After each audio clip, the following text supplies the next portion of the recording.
మహిళలను వ్యాపారులుగా తీర్చిదిద్దాలి, ఆర్థికంగా ఎదగడానికి వారికి ప్రభుత్వం చేదోడు వాదనలు ఇవ్వాలని చెప్పని ఆనాడు ధాన్యం కొనుగోలు కేంద్రాలు ఏర్పాటు చేస్తే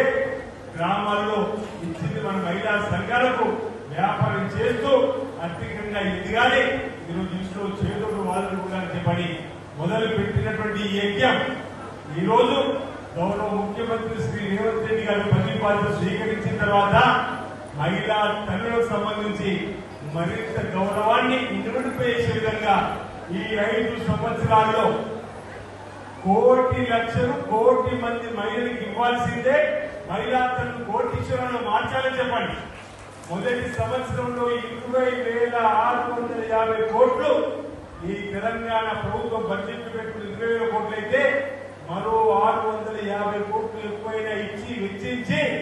మహిళా సంఘాలకు 20 లక్షలు తక్కువ కాకుండా బ్యాంకు లింకేజ్ ఇచ్చి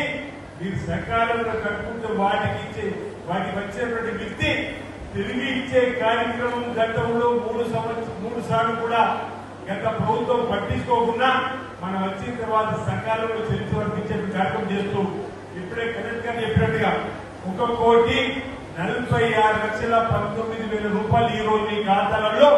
పడే విధంగా ఉన్న సందర్భంలో మీ అందరినీ కూడా ఆహ్వానించి ఈ కార్యక్రమం చెప్పేటతో పాటు ఇందిరమ్మ చీరను కూడా పంపిణీ కార్యక్రమం